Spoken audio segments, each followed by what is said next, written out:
শুরু করছি second semester Jimmy Valentine part 2। Sorry, we could not make it sooner Jimmy me boy, said Mike. Mike বলছে, দুঃখিত, we could not make it, আমরা এটা করতে পারিনি, সুনার খুব তাড়াতাড়ি, জিমি মি বয় ভাই আমার, but we had that protest from Springfield, কিন্তু আমরা প্রতিবাদ করেছিলাম সে স্প্রিংফিল্ডে, টু বাক এগেনস্ট মানে বিরুদ্ধাচরণ করতে, and the governor nearly barked, এবং গভর্নর তো প্রায় আমাদেরকে বাধা দিয়ে বসলেন। ফিলিং অল রাইট, এখন সব ঠিকঠাক আছে তো? Fine, set Jimmy. জিমি বলছে ঠিকই আছে। গট মাই কি, আমার চাবিটা। হি গট হিজ কি, সে তো চাবিটা নিল। অ্যান্ড ওয়েন্ড আপস্টেয়ার্স, এবং সিঁড়ি থেকে ওপরে চলে গেল। Unlocking the door of A room, রুমের দরজাটাকে খোলা রেখে। অ্যাট দ্য রেয়ার মানে পেছনের দিকে। Everything was just as he had left it, সব কিছু জিনিসই সেরকম ছিল যেমনভাবে সে ফেলে এসেছিল।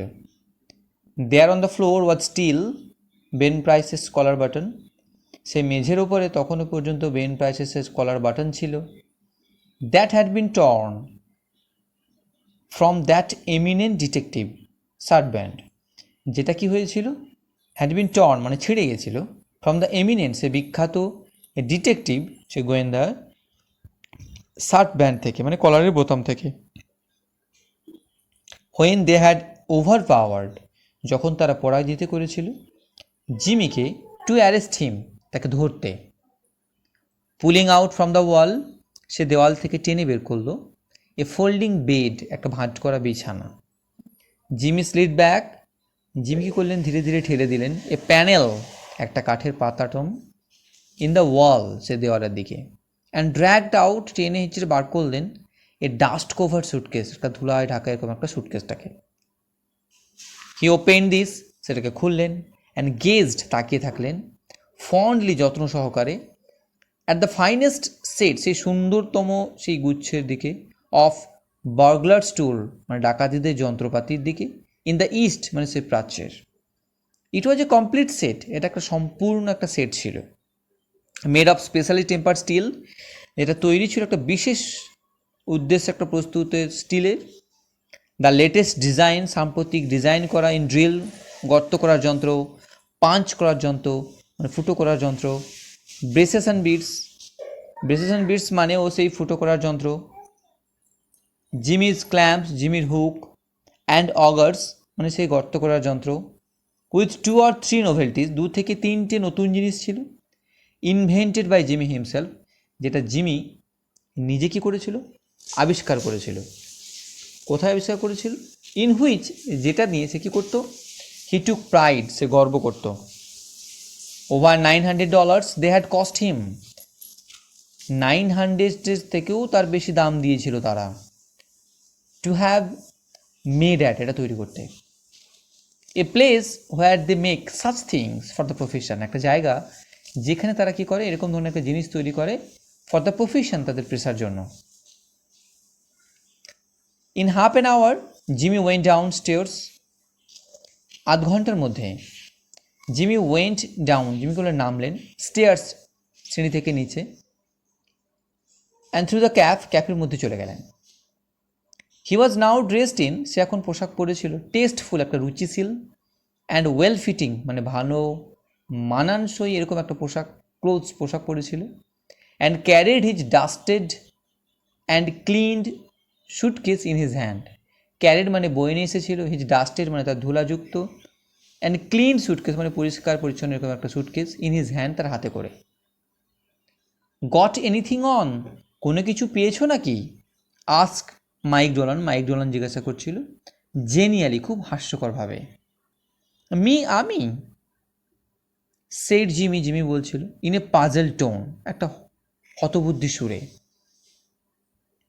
আই ডু নট আন্ডারস্ট্যান্ড, আমি বুঝতে পারিনি। আই অ্যাম রিপ্রেজেন্টিং, আমি প্রতিনিধিত্ব করছি, the New York amalgamated short snap biscuit cracker and frazzled wheat company, আমি নিউ ইয়র্ক অ্যামালগামেটেড শর্ট স্ন্যাপে বিস্কুট কেকার এবং ফ্রাজেল হুইট কোম্পানির আমি কী করি, একটা রিপ্রেজেন্টিং করছি মানে কি প্রতিনিধিত্ব করছি। দিস স্টেটমেন্ট ডিলাইটেড মাইক, এই কথাটা মাইককে খুব আনন্দিত দিয়েছিল। টু সাচ অ্যান এক্সটেন্ট, এতটাই পরিমাণে, that Jimmy had to take, জিমিকে নিতে হয়েছিল, এ সেলজার, একটা ঠান্ডা জল মিশ্রিত, অ্যান্ড মিল্ক, দুধ, অন দ্য স্পট, সেই ঘটনাস্থলে। He never touched her drinks, সে কখনো টাচ করে মানে এখানে গ্রহণ করে না, হার ড্রিঙ্কস মানে কি করা মদ। A week after the release of Valentine, ভ্যালেন্টাইনে ছাড়া পাওয়ার ঠিক এক সপ্তাহ পরে, কয়দিন নাম্বার ছিল তার কত, 9762। দেয়ার ওয়াজ এ নিট জব, একটা নিখুঁত একটা কাজ ছিল।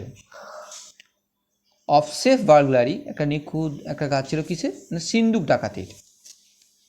ডান ইন রিচমন্ড ইন্ডিয়ানা, যেটা ঘটেছিল কোথায়, রিচমন্ডের ইন্ডিয়ানা নামক প্রদেশে। With no clue to the author, সেখানে কোনো অথরের মানে কি অপরাধীর কোনো ক্লু পাওয়া যায়নি, মানে প্রমাণ পাওয়া যায়নি। এ স্ক্যান্ট $800 was all that was secure, সামান্য $800 এটা ওয়াজ অল, সেই সব কিছু মিলিয়ে পরিমাণটা কত ছিল, $800, এটা পরীক্ষায় আসতে পারে প্রশ্ন এখান থেকে। ওয়াজ সিকিউর, যেটা রক্ষা পেয়েছিল। 2 weeks আফটার, তার 2 সপ্তাহ পরে। দ্যাট এ প্যাটেন্টেড ইমপ্রুভড, একটা সুরক্ষিত, একটা উন্নত মানের burglar proof safe in Logansport, একটা ডাকাতিদের থেকে একটা রক্ষা পেতে পেরেছিল কি একটা লোগান স্পটে, যেটা was open like a cheese, একটা পনিরের মতো, মানে খুব সহজেই সেটাকে খুঁজে পাওয়া গেছিল। পনির না বলে এখানে আমরা বলবো কি চিজের মতো, এটা খুব সহজেই। টু দ্য টিউন, তার পরিমাণ ছিল কত, অফ $1,500। তার সঙ্গে ছিল কারেন্সি, সিকিউরিটিজ, কাগজপত্র, কিছু মুদ্রা, অ্যান্ড সিলভার, কিছু রূপা, আনটাচড, অক্ষত অবস্থায়। দ্যাট বিগেন, যেটা কি করেছিল, শুরু করেছিল। টু ইন্টারেস্ট, আগ্রহ জাগাতে, দ্য রোগ ক্যাচার্স, মানে সেই গোয়েন্দাদেরকে। দেন তারপরে an old fashion bank safe in Jefferson city, তারপর পুরোনো আমলে এরকম একটা ব্যাংকের একটা সিন্দুক ইন জেফারসন সিটিতে বিকেম অ্যাক্টিভ, সক্রিয় হয়েছিল। And through out of its cater, তার ফাটল থেকে বেরিয়ে এসেছিল an eruption of bank note, আগ্নেয়গিরির মতো ব্যাংকের একটা টাকা, অ্যামাউন্টিং টু $5,000, যার পরিমাণ ছিল কত, $5,000। The losses were now high enough, ক্ষতিটা কিন্তু এখন যথেষ্ট পরিমাণে ছিল। টু ব্রিং দ্য ম্যাটার, সে ব্যাপারটাকে আনতে up into Ben Price's class of work, Ben Price's মানে গোয়েন্দাদের তলব করার মতো। বাই কম্পেয়ারিং নোটস, সেই টাকাগুলোকে তুলনা করে, এ রিমার্কেবল, একটা উল্লেখযোগ্য সিমিলারিটি, একটা মিল in the method of the burglary, একটা ডাকাতির পদ্ধতির মধ্যে ওয়াজ নোটিসড, লক্ষ্য করা গেছিল। Ben Price investigated the scenes, Ben Price কী করলেন, তদন্ত করছেন একটা সেই দৃশ্য, অফ দ্য রবারিজ, সেই ডাকাতির। And was hard to remark, তাকে প্রায় বলতে শোনা যায়, কি বলতে শোনা যায়, that's dandy Jimmy Valentine's autograph, এটাই সেই ড্যান্ডি, ড্যান্ডি মানে কি, যে ফুলবাবু, জিমি ভ্যালেন্টাইনের এটা একটা অটোগ্রাফ মানে হস্তাক্ষর। হি হ্যাজ রিজিউমড বিজনেস, সে সাময়িক বন্ধের পরে কাজটা আবার শুরু করেছে। লুক অ্যাট দ্যাট কম্বিনেশন নব, ওই কম্বিনেশন নবের দিকটা তাকাও। জার্ট আউট, টেনে হিঁচড়ে তোলা, as easy as pulling out radish in wet weather, যেমনভাবে একটা বর্ষাকালে ভেজা ওয়েদার যেমনভাবে একটা মানে রেডিস মানে মূলোটা যেমনভাবে তোলাটা যেরকমভাবে খুব সোজা, ঠিক সেরকমভাবেই। He has got the only clamp, সে কেবলমাত্র সেই ক্ল্যাম্পটা পেয়েছিল, মানে সেই হুকটা পেয়েছিল। To do it, only clamps that can do it, যেটা কী করবো, এটা করতে পারত। অ্যান্ড লুক, দেখো, হাউ ক্লিন, কতটাই না পরিষ্কার, দোজ টামলার্স, মানে ওই টামলারগুলো, মানে কি হাতলযুক্ত বাঁটগুলো, যেটা ওয়ার পাঞ্চড আউট, যেটা টেনে বের করা হয়েছে। Jimmy never has to drill, Jimmy কখনো গর্ত করে না, বাট ওয়ান হোল, কিন্তু কি করে, একটা সে ফুটো করে। ওকে, দেখা হচ্ছে আবার থার্ড পার্টের ভিডিওর জন্য। ওকে।